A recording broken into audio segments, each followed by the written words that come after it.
शुभ सकाळ पिलामाने। आज आम चतुर्थ श्रेणी गणित कुहक बहिर पाठ 12 अधा और चौथ विषय पढ़ा।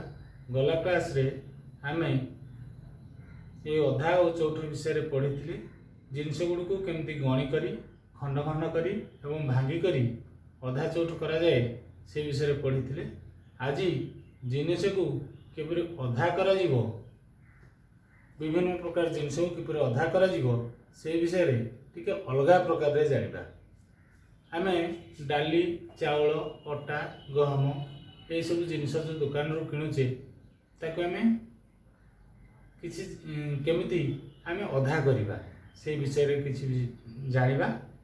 वर्तमान तुमको गोटे कथा कहूची, देख आम पाखरे डाली 500 ग्राम अच्छी ताकू आमे केमिति दुई भाग करिबा।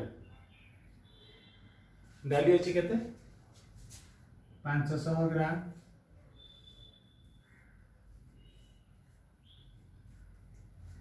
500 ग्राम को दुई भाग करिबा हरि दबा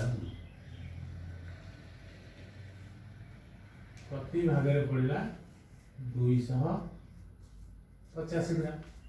एथरु गोटे प्रकार आम जानिले 250 ग्राम ताकू आमे केमिति निकिति द्वारा दुई भाग करिबा। सेथरे मध्य दुई प्रकार रे करि हबो। प्रथमे गोटे निकिति आनिबा, तार दुई पट जो अछि तराजुर दुई पटे बाम पटे किछि डाली ढालिबा, डाहाण पटे किछि डाली ढालिबा, एमिति एमिति सबतक डाली दुई पट ढालिबा। जेते बेले देखिबा दुई पट जांक पूरा बैलेंस बा समतुल हो गला सेते बेले आमे जानिबा जे डाली दुई भाग हो गला एवं प्रत्येक भाग रे 250 ग्राम डाली रहिला। अलगा उपाय रे केमते मापिबा आमे जानि देले 500 ग्राम रो आधा हला 250 ग्राम। निकित रे आमे गोटे पटे बटकरा 250 ग्राम पकेबा, अलगा पटे डाली ढालिबा।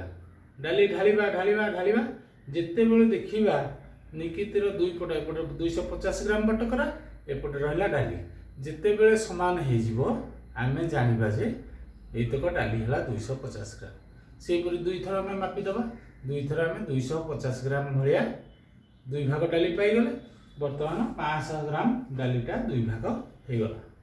एही परि आमे दुई प्रकार रे डालीटा को बा तराजू माध्यम रे डाली को दुई भाग करि परिबा। अच्छा, ये तो गला ये तरल पदार्थ को आमे केमिति दुई भाग करिबा।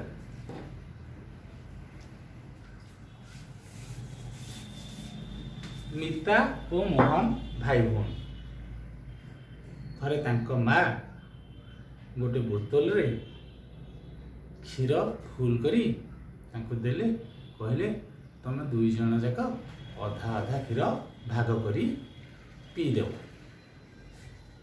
बर्तमान नीता और मोहन क्षीर को केमती दुई भाग करथिबे तुमे चिंता कल। ए क्षीर को मध्य दुई प्रकार रे दुई भाग करि हबो। अच्छा, तरल पदार्थ मापिया पे हमर कोन दरकार? मापपला। जेमती कठिन पदार्थ ओजन माप पे जेमती हमर तराजू दरकार, से भली तरल पदार्थ मापिया पे मापपला दरकार। से भली कोन हला ना से माने घरे तो मापपला नाही, क्षीर को केमती दुई भाग करी? क्षीर को दुई भाग करिया पे क्षीर केते तांको पाखरे अछि तार परिमाणटा जानिबा को पड़िबो। से माने देखिले बोतल ऊपर लिखा है जी 400 ml एमती गोटे लिखा है जी 400 ml। अरे 400 ml माने कौन? 400 मिलीलीटर है। 400 मिलीलीटर तथा 400 मिलीलीटर अधा केते हबो? 400 मिलीलीटर अधा बा दुई हर देले 200 मिलीलीटर।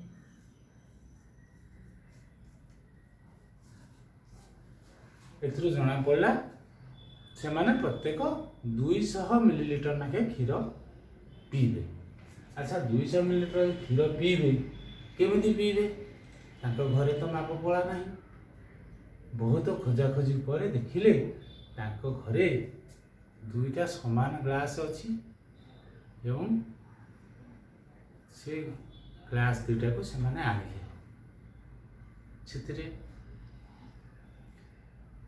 से माने क्षीर को ढालिले ग्लास दुईटा आनिले